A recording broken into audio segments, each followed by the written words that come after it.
கோவையில் வசித்து வந்த சந்தியா மிகவும் ஏழ்மையான குடும்பத்தை சேர்ந்த ஒரு பெண். அவளுடைய தந்தை பல வருடங்களுக்கு முன்பே நோய்வாய்ப்பட்டு இறந்து விட்டார். வீட்டில் அவளது வயதான தாயும் ஒரு தம்பியும் இருந்தனர். குடும்பத்தின் முழு பொறுப்பும் இப்போது சந்தியாவின் தோள்களிலேயே இருந்தது. அவள் தினமும் காலையில் நகரின் அரசு மருத்துவமனைக்கு வெளியே ஒரு சிறிய டீ மற்றும் சிற்றுண்டி கடையை நடத்தி வந்தாள். நாள் முழுவதும் உழைத்தாலும் ஏதோ எப்படியோ 2 வேளை உணவை மட்டுமே சமாளிக்க முடிகிற அளவிற்குத்தான் வருமானம் கிடைத்தது. வறுமை சந்தியாவிடமிருந்து பலவற்றை பறித்திருந்தது. ஆனால் அவளது மனிதநேயமும் மற்றவர்களுக்கு உதவும் குணமும் எப்போதும் மாறவே இல்லை. மருத்துவமனைக்கு வரும் பல ஏழை நோயாளிகளுக்கு அவள் பலமுறை பணம் வாங்காமலேயே டீயும் உணவும் கொடுப்பாள். மக்கள் அவளை பாராட்டினார்கள். ஆனால் சிலர் அவளை முட்டாள் என்றும் கூறினார்கள். ஒரு நாள் காலையிலிருந்தே பலத்த மழை பெய்து கொண்டிருந்தது. வானில் கருமேகங்கள் சூழ்ந்திருந்தன. மருத்துவமனைக்கு வெளியே பெரும் பரபரப்பு நிலவியது. மக்கள் மழையிலிருந்து தப்பிக்க அங்குமிங்கும் ஓடிக்கொண்டிருந்தனர். அந்த நேரத்தில் சாலையோரம் சக்கர நாற்காலியில் அமர்ந்திருந்த ஒரு இளைஞன் மீது சந்தியாவின் பார்வை விழுந்தது. அவனுக்கு சுமார் 30 வயது இருக்கும். அவன் விலையுயர்ந்த ஆடைகளை அணிந்திருந்தான். ஆனால் மழை அவனை கணிசமாக நனைத்து விட்டிருந்தது. அவனது மின்சார சக்கர நாற்காலி நடுவழியில் பழுதாகி நின்றது. அவனால் அதை சுயமாக இயக்கவும் முடியவில்லை. சுற்றியிருந்தவர்கள் அவனை பார்த்துவிட்டு கடந்து சென்று கொண்டிருந்தனர். சிலர் சிரித்துக்கொண்டே, இவ்வளவு பணக்காரராக தெரிகிறார், ஆனாலும் இவருடன் சொந்தக்காரர்கள் யாரும் இல்லையே என்று கூறினர். மற்றொருவர், சீக்கிரம் போவோம், வாருங்கள், நமக்கு நேரமாகிறது என்றார். ஆனால் சந்தியாவால் இதையெல்லாம் பார்த்து கொண்டு சும்மா இருக்க முடியவில்லை. அவள் உடனே தன் வேலையை விட்டுவிட்டு ஓடி சென்று அந்த இளைஞனிடம் சென்றாள். ஐயா, மழை மிக அதிகமாக இருக்கிறது, வாருங்கள், நான் உங்களை மருத்துவமனைக்கு உள்ளே அழைத்து செல்கிறேன் என்றாள். அந்த இளைஞன் மெல்லிய குரலில், வேண்டாம், உங்களுக்கு சிரமமாக இருக்கும் என்றான். சந்தியா புன்னகைத்தவாறே, யாருக்காவது உதவி செய்வதில் எந்த சிரமமும் இருப்பதில்லை என்றாள். அவள் தனது தள்ளுவண்டியில் இருந்த ஒரு பெரிய பிளாஸ்டிக் தாளினை எடுத்து அந்த இளைஞனின் மீது போர்த்தினாள். பிறகு தன் முழு பலத்தையும் செலுத்தி சக்கர நாற்காலியை தள்ளி மருத்துவமனையின் வராந்தாவிற்குள் கொண்டு சென்றாள். உள்ளே சென்றதும் தன் கடையிலிருந்து சுட சுட டீயும் புதிய அவல் உப்புமாவும் கொண்டு வந்து அவன் முன் வைத்தாள். அந்த இளைஞன் தயக்கத்துடன், என்னிடம் இப்போது பணம் இல்லை என்றான். சந்தியா மெலிதாக புன்னகைத்தாள். நான் இதை பணத்திற்காக தரவில்லை, மனித நேயம் விற்பனைக்குரியது அல்ல. அந்த இளைஞன் சில நொடிகள் அவளை பார்த்து கொண்டே இருந்தான். அவனது கண்களில் கண்ணீர் துளிர்த்தது. ஒருவேளை பல வருடங்களுக்கு பிறகு யாரோ ஒருவர் எந்த ஒரு எதிர்பார்ப்பும் இன்றி அவனிடம் இவ்வளவு அன்பை காட்டியிருந்தனர். அந்த இளைஞனின் பெயர் சதீஷ். ஆனால் சதீஷ் ஒரு சாதாரண மனிதர் அல்ல. நாட்டின் மிகப்பெரிய தொழில் அதிபர்களில் ஒருவர் என்பது சந்தியாவிற்கு துளியும் தெரிந்திருக்கவில்லை. சில மாதங்களுக்கு முன்பு நடந்த ஒரு கோர விபத்தில் அவன் தன் கால்களின் இயக்கத்தை இழந்திருந்தான். அந்த விபத்திற்கு பிறகு உலகம் ஒரு மனிதனை அவனது பணத்திற்காக மதிக்கிறதா அல்லது அவனது குணத்திற்காக மதிக்கிறதா என்பதை தெரிந்து கொள்வதற்காக அவன் தன் அடையாளத்தை மறைத்து கொண்டு சாமானியர்களிடையே வாழத் தொடங்கினான். அன்று சந்தியா ஒரு முன்பின் தெரியாத நபருக்கு மட்டுமே உதவவில்லை, மாறாக சதீஷின் உடைந்திருந்த நம்பிக்கையையும் மீண்டும் உயிர்ப்பித்தாள். மறுநாள் காலை சரியாக 9 மணிக்கு சதீஷ் மீண்டும் அதே அரசு மருத்துவமனைக்கு வெளியே வந்தான். அவனது சக்கர நாற்காலி இப்போதும் அப்படியேத்தான் இருந்தது. அவன் வேண்டுமென்றே எந்த ஒரு ஓட்டுநரையோ அல்லது உதவியாளரையோ தன்னுடன் அழைத்து வரவில்லை. சந்தியாவின் உதவி ஒரு நாள் மட்டுமே தானா அல்லது அதுதான் அவளது உண்மையான குணமா என்பதை அவன் சோதித்து பார்க்க விரும்பினான். சந்தியா தனது தள்ளுவண்டியில் வாடிக்கையாளர்களுக்கு டீயும் சிற்றுண்டியும் கொடுத்து கொண்டிருந்தாள். அவளது பார்வை சதீஷ் மீது விழுந்ததும் அவள் உடனே அவனிடம் ஓடி வந்தாள். ஐயா, இன்று உங்கள் உடல்நிலை எப்படி இருக்கிறது? வாருங்கள், முதலில் ஒரு டீ குடியுங்கள் என்றாள். சதீஷ் புன்னகைத்து, இன்றும் என்னிடம் பணம் இல்லை என்றான். சந்தியா சிரித்து விட்டாள். நேற்றும் உங்களிடம் இல்லை, இன்றும் இல்லை, பரவாயில்லை, எப்போது இருக்கிறதோ அப்போது கொடுங்கள் என்றாள். சந்தியாவின் பேச்சை கேட்டு சதீஷ் மௌனமாகி விட்டான். இந்த உலகில் பணத்தை விட மனிதநேயத்தை பெரிதாக மதிக்கும் மனிதர்கள் இன்னும் இருக்கத்தான் செய்கிறார்கள் என்பதை அவன் முதன்முறையாக உணர்ந்தான். நாளடைவில் இது ஒரு தினசரி வழக்கமாக மாறியது. சதீஷ் தினமும் காலையில் மருத்துவமனைக்கு வருவான். சந்தியா எந்த ஒரு சுயநலமும் இல்லாமல் அவனுக்கு உதவி செய்வாள். சில சமயம் அவனை மருத்துவமனைக்குள் அழைத்து செல்வாள். சில சமயம் மருந்து வாங்கி கொடுப்பாள். சில சமயம் தன் கைகளாலேயே அவனுக்கு உணவூட்டுவாள். சுற்றியிருந்தவர்கள் இதை பற்றி பலவாறாக பேசத் தொடங்கினர். ஒரு பெண், சந்தியா, இந்த ஆளுக்காக ஏன் இவ்வளவு நேரத்தை வீணடிக்கிறாய் என்றாள். மற்றொருவர் சிரித்து கொண்டே, இவன் குணமாகவே மாட்டான் போலிருக்கிறது, இவனால் உனக்கு என்ன கிடைக்கப் போகிறது என்றார். அதற்கு சந்தியா அமைதியான குரலில், எனக்கு எதுவும் வேண்டாம். இன்று நாம் யாருக்காவது உதவினால் நாளை ஒருவேளை நமக்கும் யாராவது உதவக்கூடும் என்று பதிலளித்தாள். அவளது பேச்சை கேட்டு பலர் வாய்மூடி நின்றனர். அங்கே சதீஷ் தினமும் சந்தியாவை உன்னிப்பாக கவனித்து வந்தான். மருந்து வாங்க கூட பணமில்லாத ஏழை நோயாளிகளுக்காக சந்தியா தன் வருமானத்தின் ஒரு பகுதியை செலவிடுவதை அவன் பார்த்தான். ஒரு நாள் வயதான நோயாளி ஒருவர் மருத்துவமனைக்கு வெளியே மயங்கி விழுந்தார். அவரிடம் சிகிச்சைக்கு பணம் இல்லை.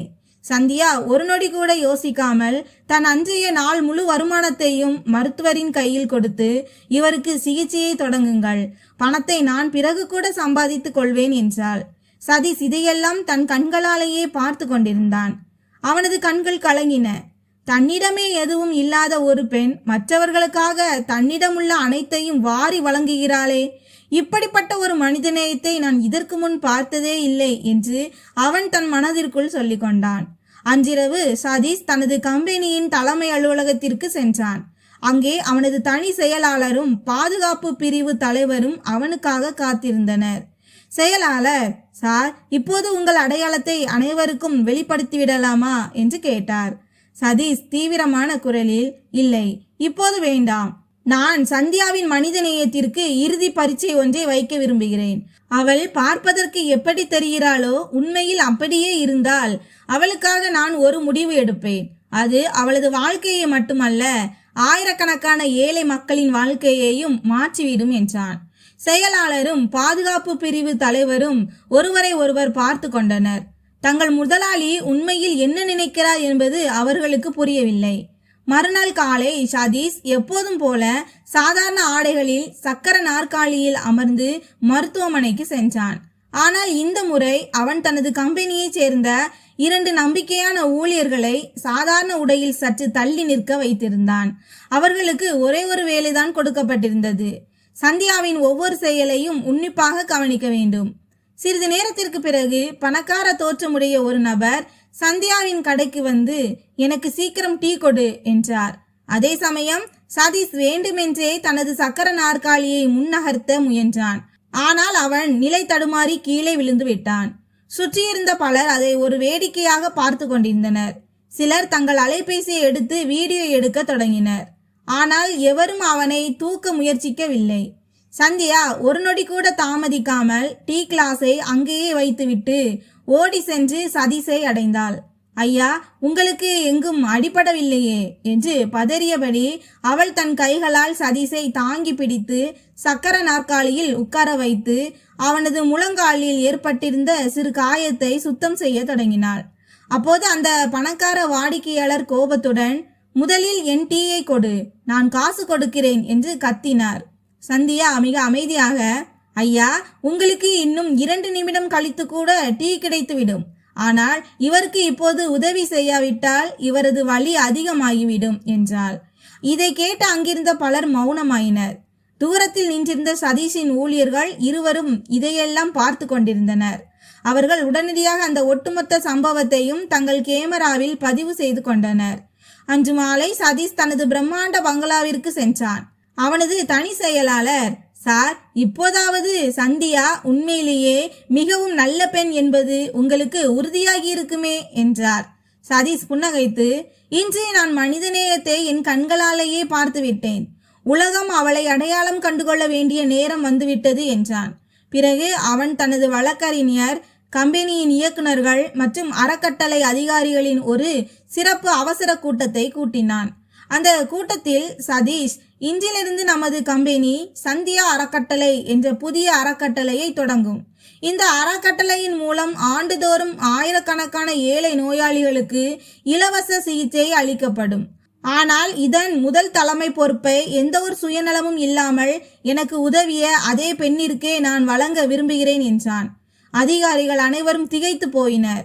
ஓர் இயக்குனர், சார், ஒரு சாதாரண டீவிற்கும் பெண் மீது நீங்கள் இவ்வளவு பெரிய நம்பிக்கையை வைக்கிறீர்களா என்று கேட்டார்.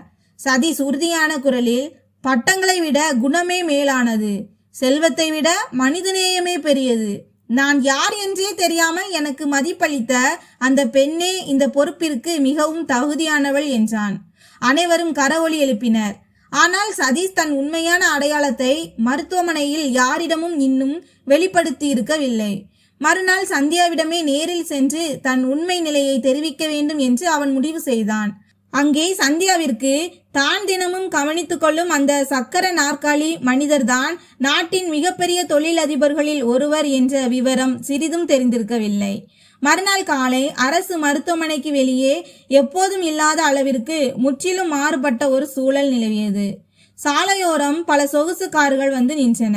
கருப்பு நிற உடை அணிந்த பாதுகாப்பு காவலர்கள் நாலாபுறமும் நிறுத்தப்பட்டனர். சிறிது நேரத்திலேயே பெரும் தொழிலதிபர்கள், மருத்துவர்கள் மற்றும் ஊடகவியலாளர்கள் அங்கே குவிய தொடங்கினர். சந்தியா இதையெல்லாம் பார்த்து வியந்து போனாள். அவள் அருகில் நின்ற ஒருவரிடம், இன்று இங்கே என்ன நடக்கப் போகிறது என்று கேட்டாள். அந்த நபர், நாட்டின் பெரும் தொழிலதிபரான சதீஷ் இன்று இங்கு வரப்போவதாக பேசிக் கொள்கிறார்கள் என்று பதிலளித்தார். அதை கேட்டு சந்தியா புன்னகைத்தாள். தான் பல நாட்களாக பணிவிடை செய்து வரும் நபர்தான் அந்த சதீஷ் என்பது அவளுக்கு எப்படி தெரியும்? அப்போது ஒரு கருப்பு நிற சொகுசு கார் மருத்துவமனை வாசலில் வந்து நின்றது. கம்பெனியின் பல உயர் அதிகாரிகள் வேகமாக வெளியே வந்து நேராக சக்கர நாற்காலியில் அமர்ந்திருந்த சதீஷின் அருகே சென்றனர். ஓர் அதிகாரி பணிவுடன் குனிந்து, குட் மார்னிங் சேர்மன் சார் என்றார். இதை கேட்டதும் அங்கிருந்த அனைவரும் திகைத்து போயினர்.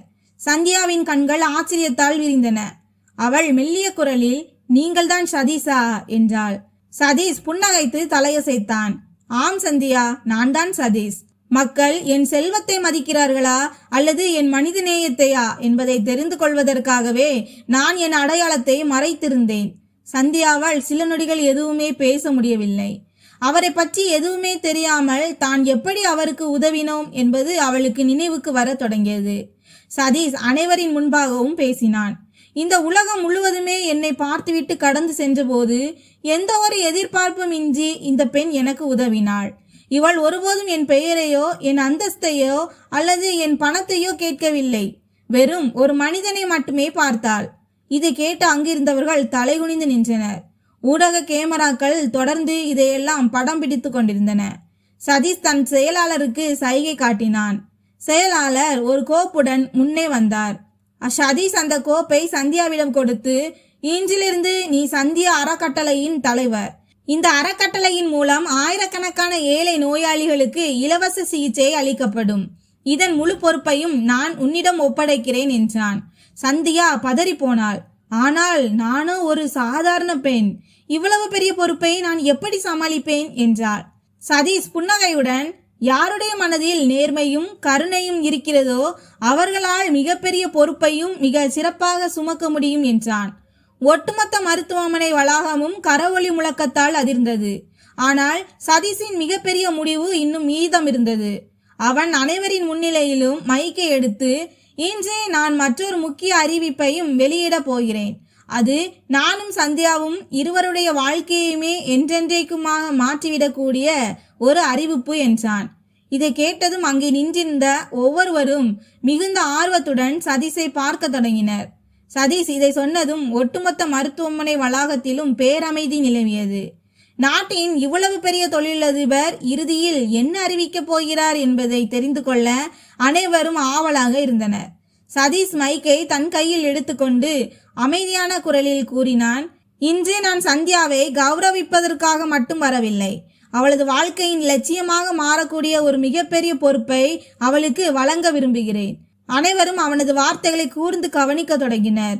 சதீஷ் தொடர்ந்து, இன்றிலிருந்து எனது கம்பெனியின் லாபத்தில் 10% பங்கு ஆண்டுதோறும் ஏழை நோயாளிகள், ஆதரவற்ற குழந்தைகள் மற்றும் பொருளாதார ரீதியாக நலிவடைந்த குடும்பங்களின் கல்வி மற்றும் சிகிச்சைக்காக செலவிடப்படும். இந்த முழு திட்டத்தின் தலைவராக சந்தியா செயல்படுவார்.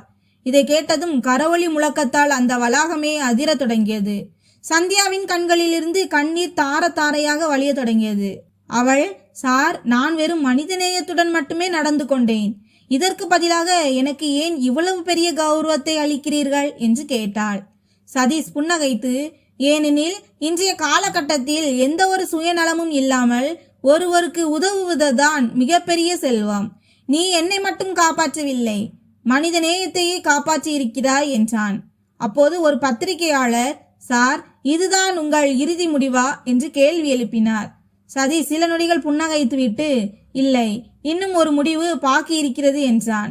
அனைவரும் ஆச்சரியத்துடன் அவனை பார்க்க தொடங்கினர். சதீஷ் சந்தியாவை பார்த்து, சந்தியா, நான் உன்னை மிகவும் மதிக்கிறேன். உனது நேர்மை, எளிமை மற்றும் மனிதநேயம் என்னை வெகுவாக கவர்ந்து விட்டன. உனக்கும் உன் குடும்பத்தினருக்கும் எந்தவித ஆட்சேபனையும் இல்லை என்றால் நாம் முதலில் ஒருவரை ஒருவர் நன்றாக புரிந்து கொள்ள வேண்டும் என்று நான் விரும்புகிறேன். எதிர்காலத்தில் நமது சிந்தனைகளும் மரியாதையும் ஒன்றாக இணைந்தால் உன்னை என் வாழ்க்கை துணையாக்கி கொள்ள விரும்புகிறேன் என்றான்.